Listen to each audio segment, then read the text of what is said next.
பசியால் மடியும் குழந்தைகள், காசாவில் ஓயாத அழுகுரல்கள். காசா மேல ஏவுகணைகளை வீசி பல்லாயிரக்கணக்கான மக்களை கொன்று குவித்த இஸ்ரேல் இப்போ அந்த நாட்டுக்கு கிடைச்சிட்டு வந்த உதவிகளை தடுத்து நிறுத்தி லட்சக்கணக்கான பிஞ்சு குழந்தைகளை பட்டினியால தவிக்க வச்சிருக்கு.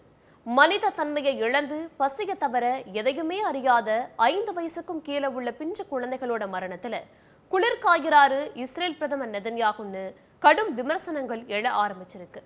பட்டினியால ஆயிரக்கணக்கான குழந்தைகள் இதுவரை உயிரிழந்து இருக்காங்கன்னும், லட்சக்கணக்கான குழந்தைகள் ஊட்டச்சத்தை இழந்து மரணத்தோட விளிம்புல இருக்காங்கன்னும் காசால இருந்து அதிகாரப்பூர்வ தகவல் வெளியாகி இருக்கு. காசாவுக்கு உதவிகள் செய்ய தயார், ஆனா அங்க நடக்கிற விஷயங்கள் அதுக்கு எதிராக இருக்குன்னு சில நாடுகள் வெளிப்படையா கருத்துக்களை முன்வைக்கிறதையும் பார்க்க முடியுது. உதவிகளை தடுத்து நிறுத்தும் இஸ்ரேல், பட்டினியால் காசா முழுவதும் ஒலிக்கும் குழந்தைகளின் அழுகுரல், காசாவில் என்ன நடக்கிறது, இதையெல்லாம் தான் ஸ்பாட்லைட்ல பார்க்க போறோம். காசா மேல தொடர்ந்து ஏவுகணை தாக்குதல் நடத்தி வரும் இஸ்ரேல் கடந்த 2 மாதமா அந்த மக்களுக்கு வந்து கொண்டிருந்த உணவு உள்ளிட்ட அத்தியாவசிய பொருட்கள் எல்லாமே ராணுவ வீரர்களை கொண்டு எல்லையிலேயே தீவிரமா தடுத்து நிறுத்தி வராங்க. ஏற்கனவே ஏவுகணை தாக்குதலால உருக்குலைந்து இருக்கிற காசா இஸ்ரேலோட இது மாதிரியான நடவடிக்கையால உணவு உள்ளிட்ட அத்தியாவசிய பொருட்கள் உதவி கிடைக்காம ரொம்பவே சிரமப்பட்டு வராங்க. காசா வெளியிட்டிருக்கும் அறிக்கையின்படி உணவு உள்ளிட்ட அத்தியாவசிய பொருட்கள் கிடைக்காம பட்டினியால 5 வயதுக்கு குறைவான 3500க்கும் மேற்பட்ட பிஞ்சு குழந்தைகள் உடனடி மரணத்தை அடைஞ்சிருக்கிறதா சொல்லியிருக்காங்க. ஊட்டச்சத்து குறைபாடு கொண்ட குழந்தைகள்ல 70,000 பேர் மருத்துவமனையில அனுமதிக்கப்பட்டிருக்காங்க. 11 லட்சம் குழந்தைகளுக்கு தினசரி கிடைக்க வேண்டிய குறைந்தபட்ச ஊட்டச்சத்து கூட கிடைக்கிறது இல்லைன்னும், பட்டினியால 2,90,000 குழந்தைகள் மரணத்தோட விளிம்புல இருக்காங்கன்னும் தெரிவிக்கப்பட்டிருக்கு. காசாவில் 80% மக்கள் உதவி பொருட்களை நம்பி மட்டுமே இருக்காங்க. உதவி பொருட்கள் கிடைக்க விடாம மக்கள் மீது பட்டினி போர் இஸ்ரேல் நடத்துறதா குற்றச்சாட்டுகள் எழுந்திருக்கு. இந்த போர்னால காசால இதுவரை மொத்தம் 52,000க்கும் அதிகமானவர்கள் உயிரிழந்து இருக்காங்க. 1 லட்சத்துக்கும் மேற்பட்டோர் காயமடைஞ்சிருக்காங்க. 1000க்கும் மேற்பட்டோர் காணாம போயிருக்காங்க.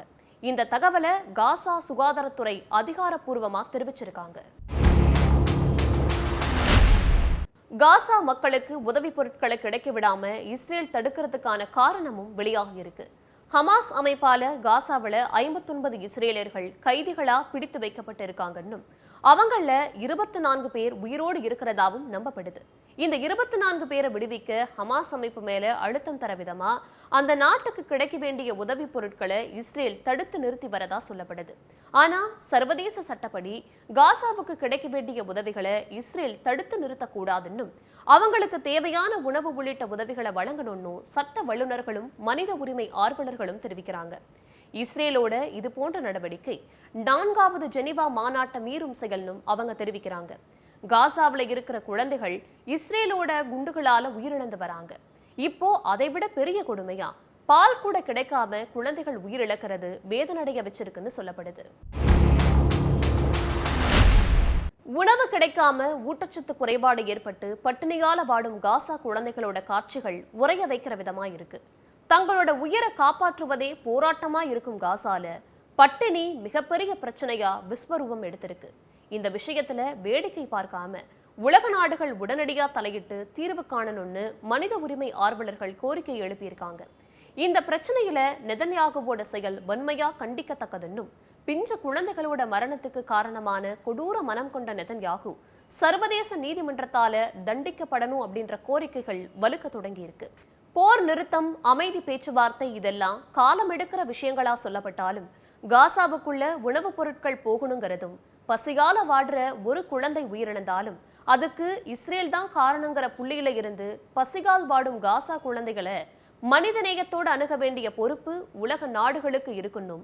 இஸ்ரேல் தன்னோட கொடூர போக்க கைவிடாட்டி உலக நாடுகளோட கடும் நடவடிக்கைக்கு உட்படுத்தப்படணுங்கிற கோரிக்கையும் வலுக்க ஆரம்பிச்சிருக்கு.